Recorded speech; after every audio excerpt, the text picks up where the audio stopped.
माध्यमिक और उच्च माध्यमिक की बहाली को लेकर के हो या प्रारंभिक की बहाली को लेकर के शिक्षा विभाग में लगातार हलचल तेज है। 12 दिसंबर के बाद आए दिन लगातार अखबारों ने भी प्रकाशित किया है। बिहार एसटीईटी हो, बिहार शिक्षक बहाली हो, सभी से जुड़ी खबरों को हम लोग इस वीडियो में देखेंगे। कल जो है नया काउंसलिंग के डेट को लेकर के जो शेड्यूल है उसका निर्धारण करने की बातें भी प्रकाशित की गई हैं।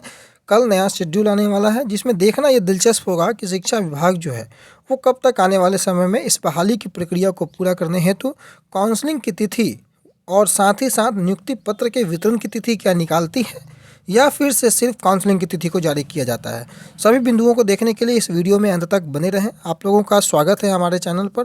सबसे पहले आप अगर देखें, बात करें हम माध्यमिक में, तो ये आप देख सकते हैं कि ये माध्यमिक को लेकर के खबरें प्रकाशित की गई थी कि जिले के हाई स्कूल में जिला परिषद, नगर निगम और नगर पंचायत में रिक्तियाँ हैं, जो कि माध्यमिक में आप 16,676 और +2 यानी कि उच्च माध्यमिक में 14,001 रिक्तियाँ हैं। और इन सीटों में ये मुजफ्फरपुर की खबरें हैं। कल लगातार ये खबर वायरल भी थी कि छठे चरण की बहाली जो है वो विभिन्न जिला में जो रिक्तियां हैं वो जारी की गई हैं। पंचायत चुनाव के कारण प्रक्रिया स्थगित कर दी गई है। माध्यमिक में मुजफ्फरपुर में, सीतामढ़ी में, वैशाली में, पूर्वी चंपारण, पश्चिमी चंपारण।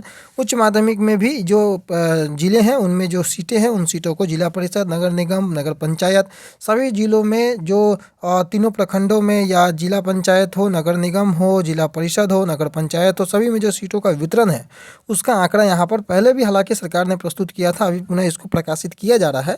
आप सबों को पता है कि माध्यमिक और उच्च माध्यमिक को लेकर के जो शेड्यूल है उसका निर्धारण अभी तक नहीं किया जा रहा है और उस पर चर्चा जो है वो अभी थोड़ी गर्म इसलिए नहीं है क्योंकि प्रारंभिक की बहाली जो 94,000 की है उसका शेड्यूल पहले आने की बातें शिक्षा विभाग में लगातार कवायद चल रही है। माध्यमिक और उच्च माध्यमिक का जो शेड्यूल है उसके बाद आने की बातें हैं और सोमवार को यानी कि कल जो है उनके शेड्यूल को जारी करने की बातें कही जा रही हैं। जिला परिषद अध्यक्ष, उपाध्यक्ष सहित अन्य पदों के चुनाव को लेकर के जो सरगर्मियाँ तेज थी कि उनके शपथ ग्रहण के बाद जो है सारी प्रक्रियाएं पूरी होंगी, तो उनके शपथ ग्रहण जो है वो अब 27 से 3 जनवरी के बीच में इन सभी कार्यक्रम को पूरा कर लिया जाएगा। ये खबरें आज के अखबारों ने भी प्रकाशित की हैं।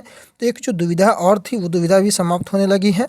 और जो मुख्य बातें हैं शिक्षकों की नियुक्ति को लेकर के काउंसलिंग को, तो शिक्षा विभाग जो है शेड्यूल जारी करने की तैयारी कर चुका है।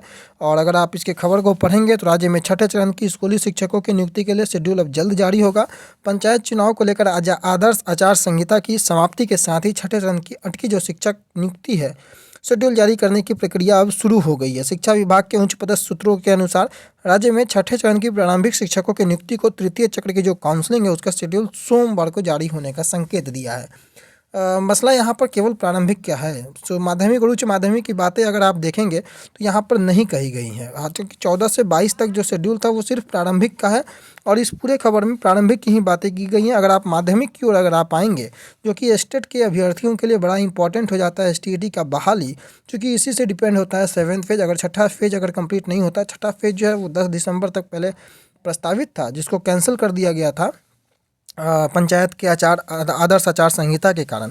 तो इसमें लिखा गया है कि इसके साथ ही राज्य में छठे चरण के तहत 30,020 जो माध्यमिक और उच्च माध्यमिक शिक्षकों की बहाली होनी है उसकी नियुक्ति के लिए भी शेड्यूल जल्द जारी होगा। परंतु इसमें कोई ऐसे तिथि या ऐसे डेट का निर्धारण नहीं किया गया है, परंतु उम्मीद लगाएं कि यह भी जो है वो जनवरी के आसपास, प्रथम सप्ताह के आसपास, इस दिसंबर लास्ट तक जो है इसकी भी शेड्यूल जारी हो जाए। 30,020 की चर्चाएँ हैं, परंतु सीटें बढ़ी थी तो 32,700 समथिंग सीटें जो थी वो हो चुकी थी। माध्यमिक और उच्च माध्यमिक में शिक्षकों की नियुक्ति के लिए शिक्षा विभाग पटना उच्च न्यायालय के आदेश के अनुपालन में संशोधित शेड्यूल जब ऑलरेडी पहले भी जारी किया गया था। आपको पता है कि 2011 जो एसटीईटी अभ्यर्थी, उत्तीर्ण अभ्यर्थी थे, पटना हाईकोर्ट में केस किए थे जिसके आधार पर उनको नई रिक्तियां देने की बातें की गई थी और उसमें संशोधन करके जो जुलाई के आसपास के महीने में वो शेड्यूल लाया गया था स्टेट 2019 उत्तीर्ण अभ्यर्थी, जिनके द्वारा 26 सितंबर 2019 तक की जो नियुक्ति संबंधित सभी अर्हता जो धारित करते थे संशोधित शेड्यूल के तहत आवेदन देने के पात्र हुए घोषित किए गए। और साथ ही जो एसटीईटी 2011 उत्तीर्ण अप्रशिक्षित अभ्यर्थी थे, जो कि 2016 से 18 के सत्र में उन्होंने नामांकन लिया बीएड में और उत्तीर्ण हो गए और उनका परीक्षाफल 26 सितंबर 2019 तक प्रकाशित है, वे भी इस संशोधित शेड्यूल के तहत जो है आवेदन करने के पात्र घोषित किए गए थे। और हालांकि नियुक्ति की प्रक्रिया के तहत जिन अभ्यर्थी ने पहले से आवेदन दे चुका था उनको दोबारा आवेदन करने की बातें नहीं थे, लेकिन कुछ अभ्यर्थी जो छूटे हुए थे उनको पुनः आवेदन करवाया गया और उनको लेकर के मेधा सूची का भी जो है प्रोविजनल मेरिट लिस्ट भी जारी की गई थी और उस पर जो है आपत्ति लेने का दौर चल रहा था, तब तक जो आदर्श संहिता के कारण सारी प्रक्रियाओं को स्थगित करना पड़ा। आगे देखना होगा कि माध्यमिक और उच्च माध्यमिक में हालांकि अभ्यर्थियों की संख्या कम है, परंतु उन अभ्यर्थियों के साथ काउंसलिंग की प्रक्रिया को कब तक पूरा किया जाता है और कब तक जो है नियुक्ति पत्र सबसे इंपॉर्टेंट है। दोनों प्रारंभिक हो, माध्यमिक हो, उच्च माध्यमिक हो, अभ्यर्थियों को नियुक्ति पत्र कब विभाग देती है उसी पर डिपेंड करेगा कि ये छठा चरण कब खत्म होगा। चूँकि छठे चरण को लेकर के अगर आप बात करें तो छठे चरण में एक एमजेसी की भी खबरें हैं कि एक एमजेसी पुनः ब्लाइंड फेडरेशन के माध्यम से ब्लाइंड अभ्यर्थियों के माध्यम से किया गया है। कई जिलों में जो है उनके आरक्षण संबंधी मसलों को लेकर के या अन्य विषयों को लेकर के भी एमजेसी किया गया हो मानना का केस पटना हाई कोर्ट में। तो उसमें क्या निर्णय निकल कर के आता है या बहाली की प्रक्रिया आगे किस प्रकार से बढ़ती है उसमें नज़र बना के रखेंगे। कोई भी अपडेट होगा तो आप लोगों तक अपडेट पहुंचाएंगे। परंतु अभी के लिए जो सारी बड़ी खबरें थी, जो शपथ ग्रहण का बात है वो भी 3 जनवरी तक समाप्त है। सोमवार को जो है शेड्यूल निकलने की संभावना है प्रारंभिक की। अब देखना भी ये भी दिलचस्प होगा कि माध्यमिक और उच्च माध्यमिक का शेड्यूल कब तक निकलता है और नियुक्ति की जो अगली प्रक्रिया है नियुक्ति पत्र देने का वो विभाग कब तक पूरा करता है उस पर नज़र बना के रखेंगे। और 7th फेज से भी संबंधित अगर कोई खबरें होंगी तो आप लोगों तक पहुंचाएंगे। तब तक के लिए अपना बहुत ख्याल रखें। धन्यवाद।